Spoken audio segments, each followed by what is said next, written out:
ನಮಸ್ಕಾರ ವೀಕ್ಷಕರೇ, Karnataka power TV ನ್ಯೂಸ್ಗೆ ತಮ್ಮೆಲ್ಲರಿಗೂ ಸ್ವಾಗತ. ವಾರ್ತೆಗಳ ವಿವರ. ವಕ್ಫ್ ಕಾಯ್ದೆ ಪರಿಷ್ಕರಣೆ ವಿರುದ್ಧ ಮುಸ್ಲಿಂ ಮುಖಂಡರ ವಾಗ್ದಾಳಿ. ಗಂಗಾವತಿ ವಕ್ಫ್ ಕಾಯ್ದೆಗೆ ವಿರೋಧವಾಗಿ ಗಂಗಾವತಿ ತಾಲೂಕು ಕ್ರೀಡಾಂಗಣದಲ್ಲಿ all India Muslim personal law board ಆಶ್ರಯದಲ್ಲಿ ವಕ್ಫ್ ಉಳಿಸಿ ಸಂವಿಧಾನ ರಕ್ಷಿಸಿ ಬೃಹತ್ ಸಮಾವೇಶ ನಡೆಯಿತು. ಈ ಸಂದರ್ಭದಲ್ಲಿ ಹಲವು ಮುಸ್ಲಿಂ ಮುಖಂಡರು ಪ್ರಧಾನಮಂತ್ರಿ ನರೇಂದ್ರ ಮೋದಿ ಅವರ ವಿರುದ್ಧ ತೀವ್ರ ವಾಗ್ದಾಳಿ ನಡೆಸಿ ವಕ್ಫ್ ಆಸ್ತಿಗಳನ್ನು ಸಂರಕ್ಷಿಸಲು ಹಾಗೂ ಸಂವಿಧಾನಿಕ ಹಕ್ಕುಗಳನ್ನು ಕಾಪಾಡಲು ಒಗ್ಗೂಡಿಸಬೇಕೆಂದು ಕರೆ ನೀಡಿದರು.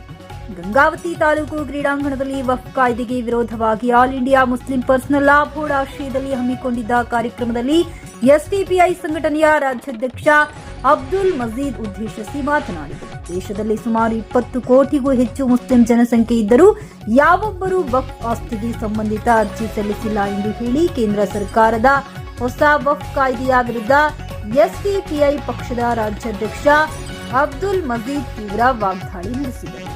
1995ರಲ್ಲಿ ಜಾರಿಗೊಂಡಿದ್ದ ವಕ್ಫ್ ಕಾಯ್ದೆಯನ್ನ ಮುಸ್ಲಿಂ ಸಮಾಜ ಸ್ವೀಕರಿಸಿ ಇಂದಿನವರೆಗೂ ಅದರಂತೆ ನಡೆದುಕೊಂಡಿದ್ದೇವೆ ಎಂದು ಅವರು ನೆನಪಿಸಿದರು. ವಕ್ಫ್ ಆಸ್ತಿ ನರೇಂದ್ರ ಮೋದಿ ಅಥವಾ ಅಮಿತ್ ಶಾ ಅವರ ಮಾವನವರು ವರದಕ್ಷಿಣೆಯಾಗಿ ಕೊಟ್ಟಿದ್ದಲ್ಲ. ಇದು ಸರ್ಕಾರದ ಆಸ್ತಿಯಲ್ಲ. ಮುಸ್ಲಿಂ ಸಮಾಜದ ಮುಖಂಡರು, ದಾನಿಗಳು ಅಲ್ಲಾನ ಹೆಸರಿನಲ್ಲಿ ಸಮಾಜದ ಶೈಕ್ಷಣಿಕ, ಆರ್ಥಿಕ ಮತ್ತು ಸಾಮಾಜಿಕ ಅಭಿವೃದ್ಧಿಗಾಗಿ ದಾನವಾಗಿ ನೀಡಿದ ಆಸ್ತಿ ಎಂದು ಸ್ಪಷ್ಟಪಡಿಸಿದರು. ಹೊಸ ಕಾಯ್ದೆಯಲ್ಲಿ ವಕ್ಫ್ ಆಸ್ತಿ ದಾನ ಮಾಡಲು 5 ವರ್ಷ ಪ್ರಾಕ್ಟೀಸಿಯನ್ ಮುಸ್ಲಿಂ ಆಗಿರಬೇಕು ಎಂಬ ಷರತ್ತು ಸೇರಿರುವುದನ್ನು ಅವರು ವಿರೋಧಿಸಿದರು. ಪ್ರಾಕ್ಟೀಸಿಯನ್ ಮುಸ್ಲಿಂ ಎಂದರೆ ದಿನಕ್ಕೆ 5 ಬಾರಿ ನಮಾಜ್ ಮಾಡುವುದು, ರೋಜಾ ಇಡುವುದು, ವಜ್ ಮಾಡುವುದು, ಧಾರ್ಮಿಕ ಹಾದಿಯಲ್ಲಿ ಸಾಗುವುದು. ಇದನ್ನೆಲ್ಲ ಯಾರು ಅಳೆಯುತ್ತಾರೆ? ಮೋದಿ ಮತ್ತು ಅಮಿತ್ ಶಾ ಮಸೀದಿಯ ಮುಂದೆ ಕೂತು ಅಳೆಯುತ್ತಾರಾ? ಇದು ಮೂರ್ಖತನದ ಪರಮಾವಧಿ ಎಂದು ವ್ಯಂಗ್ಯವಾಡಿದರು. ನನ್ನ ಜಮೀನು ನನ್ನ ಹಕ್ಕು, ಯಾರಿಗೆ ಬೇಕಾದರೂ ದಾನ ಮಾಡಲು ನನಗೆ ಹಕ್ಕು ಇದೆ. ಅದನ್ನ ತಡೆಯಲು ಮೋದಿ ಮತ್ತು ಅಮಿತ್ ಶಾ ಅವರಿಗೆ ಯಾವುದೇ ಅಧಿಕಾರವಿಲ್ಲ ಎಂದು ಎಸ್ಡಿಪಿಐ ಸಂಘಟನೆಯ ರಾಜ್ಯಾಧ್ಯಕ್ಷ ಅಬ್ದುಲ್ ಮಜೀದ್ ಅವರು ಕಿಡಿಕಾರಿದರು. ಈ ಕಾರ್ಯಕ್ರಮದಲ್ಲಿ ವಿವಿಧ ರಾಜ್ಯದ ಭಾಗಗಳಿಂದ ಮುಸ್ಲಿಂ ಸಮಾಜದ ಮುಖಂಡರು, ಪ್ರತಿನಿಧಿಗಳು, ಮಹಿಳೆಯರು, ಯುವಕರು, ಹಿರಿಯರು ಭಾಗವಹಿಸಿದ್ದರು.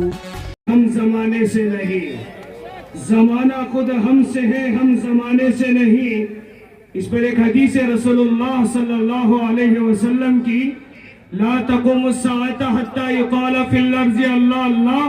इस जमीन पर एक भी अल्लाह अल्लाह कहने वाला रहेगा, अल्लाह जमीन को बाकी रखेगा. एक भी अल्लाह अल्लाह कहने वाला जमीन पे नहीं रहेगा, अल्लाह पूरी दुनिया को खत्म कर देगा. जमाना खुद हमसे है, हम जमाने से नहीं. अल्लाह का फजल शामिल हाल हो अगर, अल्लाह का फजल शामिल हाल हो अगर, तो हम किसी से कम नहीं. जलजले तो गिराते हैं कच्चे मकानों को, जलजले तो गिराते हैं कच्चे मकानों को. हम बुनी ಇನ್ನು ಪತ್ರಕರ್ತರ ಗಮನವನ್ನು ನಾನು ಸೆಳೆಯಬೇಕು. ಪಾರ್ಲಿಮೆಂಟ್ ನಲ್ಲಿ ಈ ಬಿಲ್ ಅನ್ನು ಪಾಸ್ ಮಾಡಬೇಕಾದ್ರೆ ಇವರು ಏನ್ ಹೇಳಿದ್ರು ಗೊತ್ತಾ? ಇದು ಪಸ್ಮಾಂದ ಮುಸಲ್ಮಾನರಿಗೆ, ಬಡವ ಮುಸಲ್ಮಾನರಿಗೆ ಅನುಕೂಲ ಆಗ್ತದೆ. ಇದರಿಂದ गरीब मुसलमानों को मदद करने का ये बिल है अगर को बोले. कौन बोले सर? पार्लिमेंट में ಬಡವರಿಗೆ ಸಹಾಯ ಮಾಡುವ, ಮುಸಲ್ಮಾನ್ ಬಡವರಿಗೆ ಸಹಾಯ ಮಾಡುವ ಇವರ ಮೊಸಳೆ ಕಣ್ಣೀರಿದೆಯಲ್ಲ, ಏನು ಅಂತ ತಮ್ಮ ಮುಂದೆ ಇಡ್ಲಿಕ್ಕೆ ಬಯಸ್ತಾರೆ. ನಿಮ್ಗೆ ಗೊತ್ತಿರಲಿ, ಈ ಸರ್ಕಾರ ಬಂದ ಮೇಲೆ ಅಲ್ಪಸಂಖ್ಯಾತರ ಬಜೆಟ್ ನಲ್ಲಿ 38% ಕಡಿಮೆ ಮಾಡಿದ್ದಾರೆ. जो पहले जो बजट था माइनॉरिटी के लिए, उससे 38% कम किए हैं. ये बीजेपी हुकूमत आने के बाद 38% ಅಲ್ಪಸಂಖ್ಯಾತರ ಬಜೆಟ್ ನಲ್ಲಿ ಕಡಿಮೆ ಮಾಡಿದ ನರೇಂದ್ರ ಮೋದಿ ಮತ್ತು ಅಮಿತ್ ಶಾ ಸರ್ಕಾರ ಬಡವರ ಮಕ್ಕಳ ಸ್ಕಾಲರ್ಶಿಪ್ ಅನ್ನು ಕಿತ್ತಾಕಿದ್ರು ಇವರು. ಸ್ಕಾಲರ್ಶಿಪ್ ಅನ್ನು ಕಿತ್ತಾಕಿದ್ರು ಇವರು.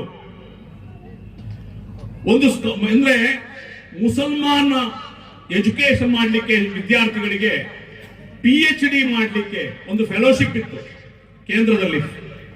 ಮುಸಲ್ಮಾನರು ಫೆಲೋಶಿಪ್ ಮಾಡಲಿಕ್ಕೆ ಅಂದ್ರೆ PhD ಮಾಡಲಿಕ್ಕೆ ಒಂದು ಫೆಲೋಶಿಪ್ ಇತ್ತು.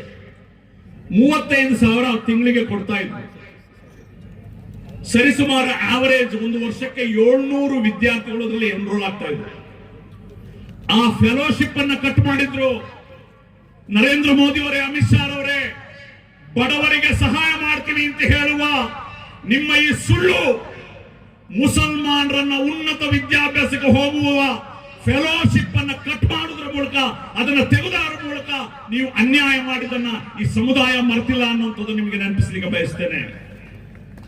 ಮಕ್ಕಳ ಸ್ಕಾಲರ್ಶಿಪ್ ಅನ್ನ ಕಟ್ ಮಾಡಿದವರು, ವಿದ್ಯಾರ್ಥಿಗಳ ಫೆಲೋಶಿಪ್ ಅನ್ನ ಕಟ್ ಮಾಡಿದವರು, ನೀವು ನಿಜವಾಗ್ಲೂ ಬಡವರಿಗೆ ಸಹಾಯ ಮಾಡೋದಾ? ಇದೆಲ್ಲವೂ ಕೂಡ ಗೋಸುಂಬೆತನ. ಒಂದೇ ಒಂದು ಇವರು ವಕ್ಫ್ನ ಆಸ್ತಿಯನ್ನ ಲೂಟಿ ಮಾಡಬೇಕು ಅಷ್ಟೇ, ಬೇರೆ ಏನು ಇದರಲ್ಲಿ ಇಲ್ಲ ಅನ್ನೋದನ್ನ ನಾವು ಅರ್ಥ ಮಾಡ್ಕೊಂಡು. ಹಾಗಾಗಿ ಬಂಧುಗಳೇ, ಆಲ್ರೆಡಿ ಸುಪ್ರೀಂ ಕೋರ್ಟ್ ನಲ್ಲಿ ಈ ಕೇಸ್ ನಡೀತಾ ಇದೆ. ಕರ್ನಾಟಕದಿಂದ ಹಜರತ್ ಮೌಲಾನಾ ಮಕ್ಸೂದ್ ಇಮ್ರಾನ್ ಸಾಹಬ್ ಕೂಡ ಒಂದು ಪಿಟಿಷನ್ ಹಾಕಿದ್ದಾರೆ. ನಾನು ಕೂಡ ಒಂದು ಪಿಟಿಷನ್ ಅನ್ನು ಹಾಕಿದ್ದೇನೆ. ಸುಪ್ರೀಂ ಕೋರ್ಟ್ ನಲ್ಲಿ ಕೇಸ್ ನಡೀತಾ ಇದೆ. ಈಗ ಸದ್ಯಕ್ಕೆ ಸ್ಟೇ ಆಗಿದೆ, ಸ್ಟೇ ಆಗಿದೆ, ಕೋರ್ಟ್ ನಲ್ಲಿದೆ.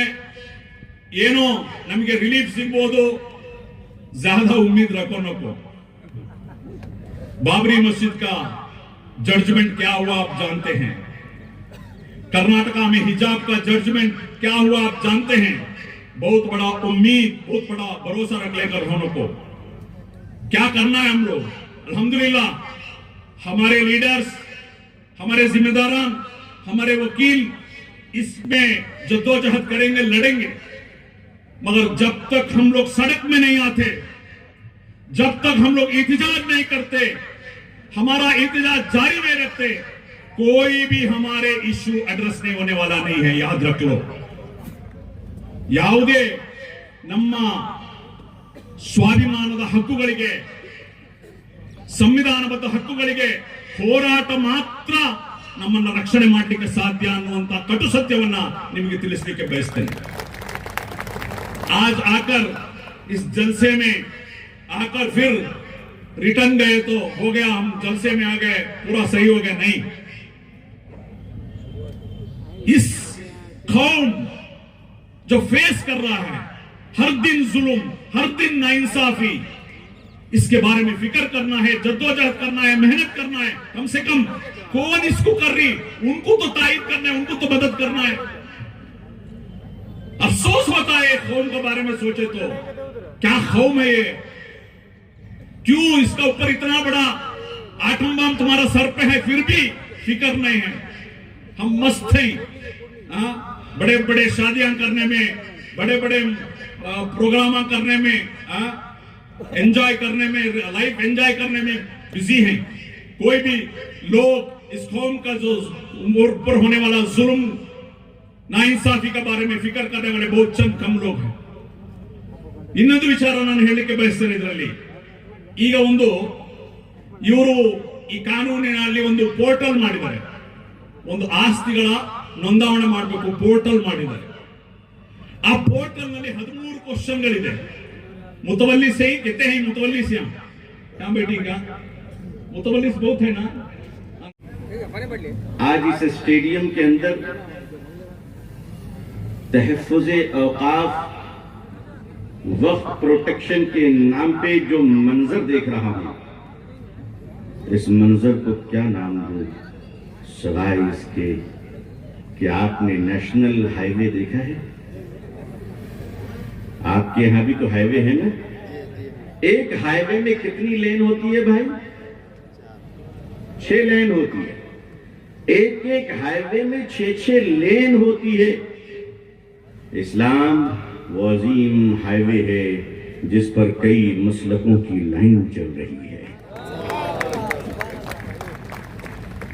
मगर ये हाईवे पहुंचेगी दिल्ली तक, और उसमें जितनी लाइनें हैं, देवबंदी, बरेलवी, अहले हदीस, शिया, सुन्नी, वहाबी, तबलीगी, ये तो हमारे फुर्सत के झगड़े के लिए है, वरना वक्त आने पर तो हमसे बड़ा मजबूत लोहा कोई नहीं. तो बेकार जब बैठे रहते तो क्या करेंगे. ये तो मैं हजरत मोदी साहब का बड़ा शुक्रगुजार हूं कि उन्होंने मुझे अजमेर पहुंचा दिया और अजमेर को गंगावती पहुंचा.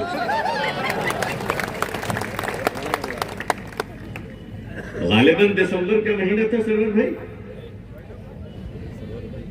कुछ पागलों ने कहा कि दरगाह शरीफ मंदिर शरीफ है।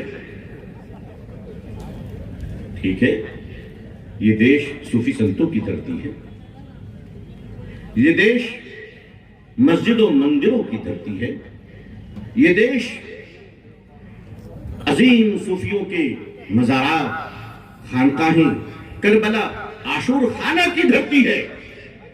यही तो भारत की खूबसूरती है कि इस भारत के अंदर एकता भी है, अखंडता भी है, इडली वड़ा भी है, मूढ़ी और घुगनी भी है। इस देश के अंदर केरला की धोती भी है। कभी कभी हमारे प्रधानमंत्री जी कहते हैं कपड़ों से इंसानों को पहचानिए। ये आपकी दृष्टि है माननीय प्रधानमंत्री जी, हम कपड़ों से नहीं, हम चरित्र से पहचाना करते हैं। क्योंकि कपड़ों से तो सिर्फ हमें देश नजर आता है, हमें भारत नजर आता है। देखो, काला चश्मा पहनकर अगर हेमा मालिनी को भी देखोगे तो वो काली नजर आएगी, है ना? चश्मा सही लगाओ भाई, चश्मा सही लगाओ। देश का मुसलमान आज गंगावती के धरती से ऐलान कर रहा है कि जमीन के लुटेरों को 1 इंच जमीन नहीं देंगे। ये तो अंदर की बात है। एक बार हमारे हाथ में पावर देकर देखो, बाहर के लुटेरे चाइना और पाकिस्तान को भी नहीं देंगे। आज भारत के बाहर सरहदों की क्या हालत है? दिल्ली सरकार बांग्लादेशियों को ढूंढ रही है, मालूम है कि नहीं आपको? भारत में हमारे पुलिस वाले भाई बांग्लादेशी को ढूंढ रहे हैं कि बांग्लादेशी को पकड़ो, बांग्लादेशी को पकड़ो। आपको नहीं मिल रहा है? मैं नाम बता रहा हूं, 2 बांग्लादेशी का, आओ पकड़ो।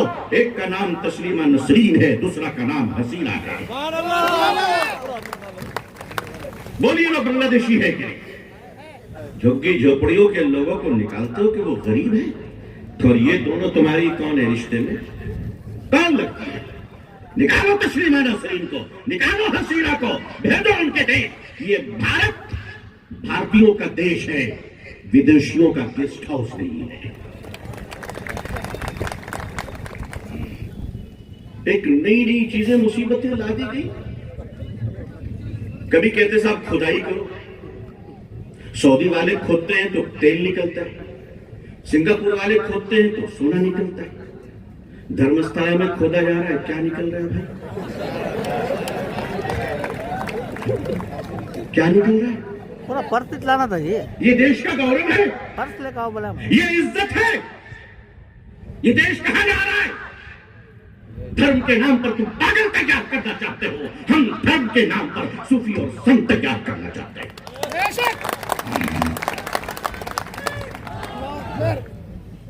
ज्यादा खुदाई की बात मत करो, अभी तो एक ही खुदाई शुरू हुई है। इसलिए कि याद करो, अगर तुम जमीन पे खुदाई करोगे तो ऊपर से खुदा की खुदाई भी कोई चीज है। देश में शांति रहनी चाहिए, और इस देश, ये भारत हम सब का देश है।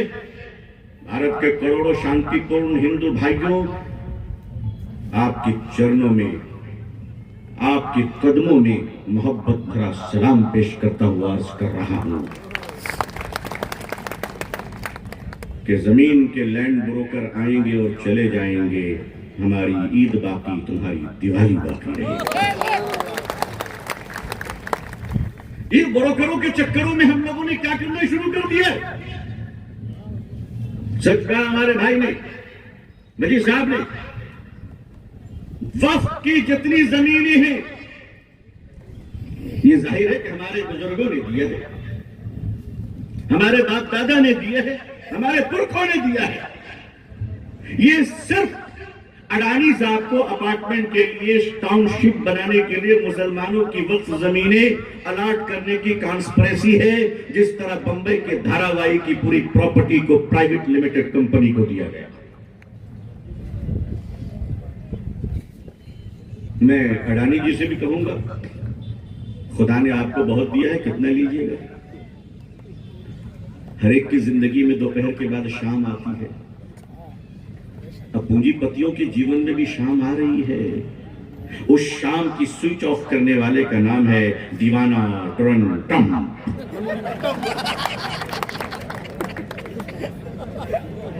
हमें तो लगता है कि हम सारी लड़ाई लड़ लें और वक्फ के केस को जीत जाएं इंशाअल्लाह, और जीतने के बाद मालूम अमेरिका से अनाउंस करना है कि मैंने करवाया था। मोदी जी छोड़ सकते हैं, हम लोग नहीं छोड़ेंगे। अगर ट्रंप ने ऐसी दीवानगी की तो अगला जलसा इंशाअल्लाह न्यूयॉर्क में। वीजा मिला तो जाएंगे, नहीं मिला तो नहीं जाएंगे, सीधी सीधी बात। लेकिन वक्फ की जमीनों के एक एक इंच की हिफाजत, असल में ये ईमान की हिफाजत है। हमारे कब्रिस्तान वक्फ है। हमारी 99% मस्जिदें वक्फ है। जो नई कुछ मस्जिदें होंगी ट्रस्ट के तहत। इसी तरह जो हमारे मदरसों की जमीनें हैं, ये भी मुसलमानों के चंदे के पैसों से। खानकाहें, हिंदल वली हजरत ख्वाजा गरीब नवाज रहमतुल्लाह अलैह की दरगाह, और इसी तरह सबसे ज्यादा मज़ारात कश्मीर में है, और उसके बाद नंबर 2 में बिहार है, जहां 720 औलिया अल्लाह लेटे हुए हैं। लेकिन मेरे ख्याल से औरंगाबाद शायद उससे आगे होगा कि जहां हजारों हजार औलिया अल्लाह लेटे हुए हैं। अज़ीज़ान मिल्लत, इस देश को अगर किसी ने पेंटिंग से सजाया है, इस देश को अगर किसी ने ड्राइंग और आर्ट से सजाया है, इस देश को अगर एपीजे अब्दुल कलाम ने मिसाइल से सजाया है, इस देश को अगर शाहजहां ने ताजमहल और लाल किला से सजाया है, अगर इस देश को कुतुब मीनार से सजाया गया है, तो उस देश में हम भी मुसलमान हैं जिसने इस देश को अपने सजदों से सजाया है। इस देश में 2 चीजें हम कयामत तक बाकी रखेंगे इंशाअल्लाह। एक अपने ईमान और अकीदे की हिफाजत, और दूसरा देश और देश में रहने वाले करोड़ों हिंदू भाइयों का सम्मान और उनसे प्यार बाकी रखेंगे। बीच में जितने भी लोग आए और जाएं, ये देश हमारा एक खूबसूरत मुल्क है। हम इसे सोच नहीं सकते। इसे किसी बस के शीशे पर कोई देशभक्त मुसलमान पत्थर नहीं चला सकता। आप देखिए, all India Muslim personal law board की क़यादत में आज पूरे 1 साल से आंदोलन चल रही है। ये अगस्त का महीना है, और मुझे याद है कि सबसे पहले जगदम्बिका पाल साहब से 23 अगस्त 24 में मैं खुद गया था मिलने के लिए दिल्ली, जब उनको जेपीसी का चेयरमैन बनाया गया। हमने उनको मुबारकबाद दी कि आप एक अच्छे आदमी हैं। आदमी वो अच्छे हैं, इसमें कोई दो राय नहीं। रिमोट उनका गड़बड़ है, उनकी रिमोट गड़बड़ है, वैसे वो आदमी बहुत अच्छे। सेकुलर आदमी है, इस देश का हर आदमी सेकुलर है। लेकिन मैं आपको एक गुण की बात बताना चाहता हूं, मुसलमानों, अगर तुम ताकतवर हो तो देश का शेर भी सेकुलर है। बात समझ में आई आपको? कुछ मैसेज गया आप लोगों तक? इस देश में सेकुलर और कम्युनलिज्म की परिभाषा क्या है? सिर्फ एक, अगर तुम ताकत हो तो जंगल का खूंखार दरिंदा भी सेकुलर है, और अगर तुम कमजोर हो जाओगे तो घर की बिल्ली भी कम्युनल हो जाएगी। आपको मजबूत होना है, और मसलक लड़कर कमजोर होने का नाम नहीं, मसलक मिलकर मोहब्बत से मंजिल मकसूद पे पहुंचने का नाम है। तमाम मसलक के मुसलमानों, अपने अपने मसलकों पर चलते रहो और दूसरों के मसलकों का एहतराम करते रहो। ये जिंदगी की खूबसूरती है, ये जिंदगी का हुस्न है, और इस हुस्न की हम हिफाजत करेंगे। अभी ऑनरेबल सुप्रीम कोर्ट में जजमेंट रिजर्व रखे गए हैं। मैं इंतजार कर रहा हूं जब से सुप्रीम कोर्ट खुली है, छुट्टियों के बाद, गर्मी की छुट्टी के बाद, उस दिन से हम रोजाना इंतजार में है कि क्या जजमेंट आती है। उस जजमेंट के आने के बाद ऑल इंडिया मुस्लिम पसंदीदा बोर्ड की क़यादत हमारे अकाबरीन मजलिस आमला नया शेड्यूल तय करेगी। आप सिर्फ वादा करो कि शांति के रास्ते पर चलते हुए, संविधान का सम्मान करते हुए, लोकतंत्र के डिजाइन में ऑल इंडिया मुस्लिम पसंदीदा बोर्ड हमसे जिस कुर्बानी का मुतालबा करेगा, क्या उस कुर्बानी के लिए गंगावती के जियालो तुम तैयार हो? इंशाअल्लाह एक बार खड़े होके अपनी जुर्रत और बहादुरी का ऐलान कीजिए। इंशाअल्लाह देख लो मीडिया भाइयों,